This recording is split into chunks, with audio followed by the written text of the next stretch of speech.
Hello दोस्तों, आज मैं आप सबको सुनाऊंगी एक शिष्य और गुरु के बारे में। आज ही क्यों नहीं, एक बार की बात है। एक शिष्य अपने गुरु का बहुत आदर सम्मान किया करता था। गुरु भी अपने इस शिष्य से बहुत स्नेह करते थे, लेकिन वह शिष्य अपने अध्ययन के प्रति आलसी और स्वभाव से दीर्घसूत्री था। सदा स्वाध्याय से दूर भागने की कोशिश करता तथा आज के काम को कल के लिए छोड़ दिया करता था। अब गुरुजी कुछ चिंतित रहने लगे कि कहीं उनका यह शिष्य जीवन संग्राम में पराजित न हो जाए। आलस्य में व्यक्ति को अकर्मण्य बनाने की पूरी सामर्थ्य होती है। ऐसा व्यक्ति बिना परिश्रम के ही फलोपभोग की कामना करता है। वह शीघ्र निर्णय नहीं ले सकता, और यदि ले भी लेता है तो उसे कार्यान्वित नहीं कर पाता। यहाँ तक कि अपने पर्यावरण के प्रति भी सजग नहीं रहता, और न ही भाग्य द्वारा प्रदत्त अवसरों का लाभ उठाने की कला में ही प्रवीण हो पाता है। उन्होंने मन ही मन में अपने शिष्य के कल्याण के लिए एक योजना बना ली। एक दिन एक काले पत्थर का एक टुकड़ा उसके हाथ में देते हुए गुरुजी ने कहा, मैं तुम्हें यह जादुई पत्थर का टुकड़ा 2 दिन के लिए देकर कहीं दूसरे गांव जा रहा हूँ। जिस भी लोहे की वस्तु को तुम इससे स्पर्श करोगे वह स्वर्ण में परिवर्तित हो जाएगी। पर याद रहे कि दूसरे दिन सूर्यास्त के पश्चात मैं इसे तुमसे वापस ले लूंगा। शिष्य इस अवसर को पाकर बड़ा प्रसन्न हुआ, लेकिन आलसी होने के कारण उसने अपना पहला दिन यह कल्पना करते करते बिता दिया कि जब उसके पास बहुत सारा स्वर्ण होगा तब वह कितना प्रसन्न, सुखी, समृद्ध और संतुष्ट रहेगा। इतने नौकर चाकर होंगे कि उसे पानी पीने के लिए भी नहीं उठाना पड़ेगा। फिर दूसरे दिन जब वो प्रातःकाल जागा, उसे अच्छी तरह से स्मरण था कि आज स्वर्ण पाने का दूसरा और अंतिम दिन है।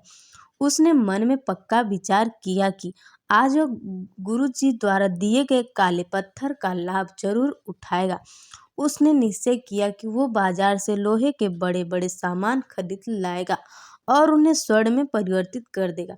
दिन बीतता गया, वह इसी सोच में बैठा रहा कि अभी तो बहुत समय है, कभी भी बाजार जाकर सामान लेता आएगा।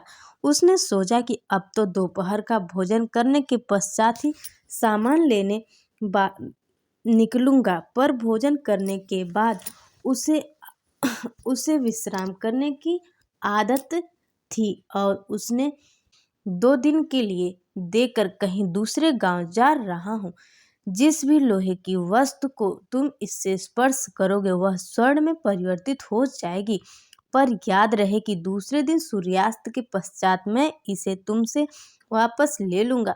शिष्य इस अवसर को पाकर बड़ा प्रसन्न हुआ, लेकिन आलसी होने के कारण उसने अपना पहला दिन यह कल्पना करते करते बिता दिया कि जब उसके पास बहुत सारा स्वर्ण होगा तब वह कितना प्रसन्न, सुखी, समृद्ध और संतुष्ट रहेगा। इतने नौकर चाकर होंगे कि उसे पानी पीने के लिए भी नहीं उठाना पड़ेगा। फिर दूसरे दिन जब वो प्रातःकाल जागा, उसे अच्छी तरह से स्मरण था कि आज स्वर्ण पाने का दूसरा और अंतिम दिन है। उसने मन में पक्का विचार किया कि आज वो गुरु जी द्वारा दिए गए काले पत्थर का लाभ जरूर उठाएगा।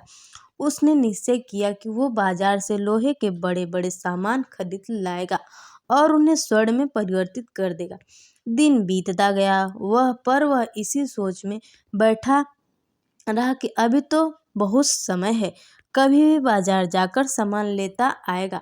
उसने सोचा कि अब तो दोपहर का भोजन करने के पश्चात ही सामान लेने निकलूंगा। पर भोजन करने के बाद उसे उसे विश्राम करने की आदत थी, और उसने बजाय उठ के मेहनत करने के थोड़ी देर आराम करने उचित समझा।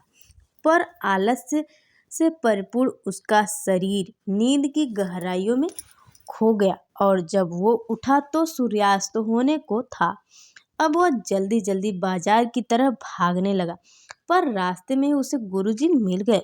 उनको देखते ही वह उनके चरणों पर गिरकर उस जादुई पत्थर को एक दिन और अपने पास रखने के लिए याचना करने लगा।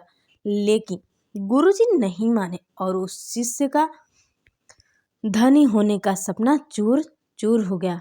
पर इस घटना की वजह से शिष्य को एक बहुत बड़ी सीख मिल गई।